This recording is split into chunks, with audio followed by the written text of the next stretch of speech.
सुप्रभात पिलामाने तुमे माने सबू रामायण महाभारत भागवत ये सब पुराणर कहानी समस्ते जानिछ। तुमर दशम श्रेणी साहित्य बही रे रामायण कहानी रु किछि अंश आकार रे तुमर गोटे कविता दिया जाइछि। ताहा तुमे सब जानिथिबो। ताहाला राघवंक लंका जत्रानुकूल।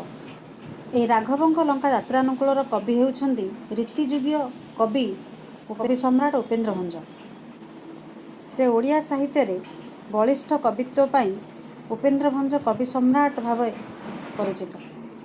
से सप्तदश शताब्दीर शेष पर्यायर गंजाम जिलार भंजनगर अनति दूर अवस्थित घुमुसर राजवंश जन्मग्रहण करथिले। एई ओडिया साहित्यर जो जुग विभाजन रही से जुग विभाजन रे मध्ययुग जो कहा जाए जार अन्य नाम रीतिजुग बा ताहार अन्य नाम मध्य भंज जुग। कवि सम्राट उपेन्द्र भंजଙ୍କ नामानुसार यही जुगर नामकरण करा जाइछि भंज जुग बोली।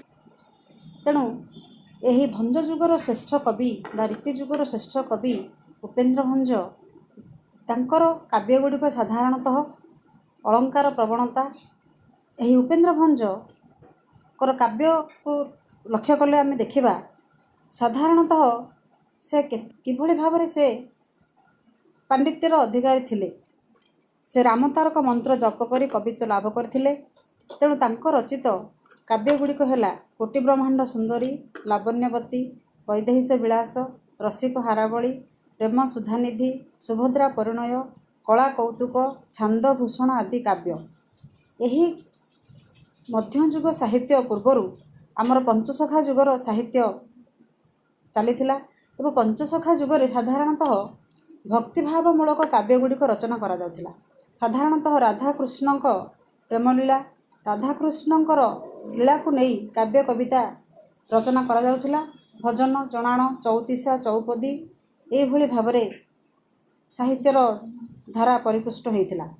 किंतु परवर्ती मुहूर्त रे जेतेबेले रीतिजुग आरंभ होला से समय रे सेई पुराण पुराण साहित्य विषय वस्तु संग्रह करागला।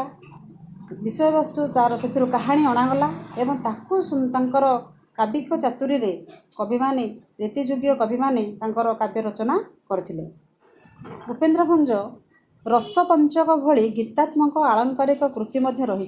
ता सहित गीताभिधान नामक पद्यात्मक शब्दकोश उपेन्द्र भंजक अलंकार मनस्कर पांडित्य देइथाय एवं तांको रचित चौपदी और चौतीसा मध्य ओडिया गीति कविता धारारे अपरूप सृष्टि रूपे विवेचित होइछि।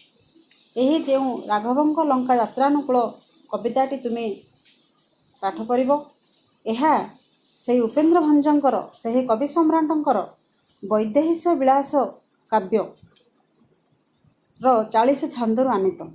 रामकाव्य वैदेहिश विलास 52 छांद विशिष्ट रचना। एथिरे प्रत्येक पद ब आद्य वर्ण नियम रचित। साधारणतः सही समयर कवि माने जेतेबेले तांकर काव्य रचना करुथिले तांकर अनेक नियम रे सेमाने काव्य गुड़िक रचना करुथिले।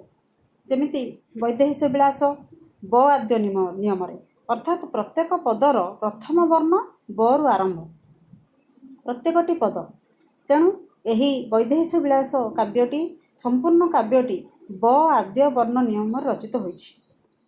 एहार विषय वस्तु है जेतेबेले लंकार रावण माता सीता को जानकी को अपहरण करी लंकापुर को नहीं जाइछि एवं प्रभु श्री रामचंद्र तांको सेई कुमती रावण ठारू उद्धार करबा पाई किभली से उपाय पांचिचंती अन्य मानकर सहाय्य नैचंती।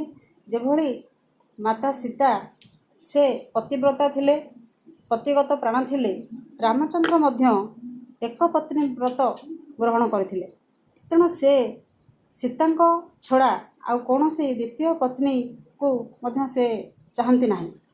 तेणु से ही सीता को तांकर प्राणप्रिया पत्नी सीता को रावण निकटर उद्धार करबा पाई से किष्किंधार राजा सुग्रीव सहित मित्रता स्थापन करिसंती एवं तांकर मंत्री हनुमान जाम्बवान एमानंकर सहायता नहीं ସମୁଦ୍ରରେ ସେତୁ ବାନ୍ଧିବାର ଯୋଜନା କରିଛନ୍ତି ଏବଂ ଲଙ୍କାକୁ ଯାଇ ସୀତାଙ୍କୁ ଉଦ୍ଧାର କରିଛନ୍ତି। ତୁମର ଏହି କବିତାଟିର ଏହା ହେଲା ବିଷୟବସ୍ତୁ। ପରବର୍ତ୍ତୀ କ୍ଲାସ୍ରେ ଆମେ କବିତା ଆଡ଼କୁ ଯିବା। ବର୍ତ୍ତମାନ ଯାହା କବିଙ୍କ ପରିଚୟ ଦିଆଗଲା ତାକୁ ଭଲ ଭାବରେ ପଢ଼ିବ। ଧନ୍ୟବାଦ।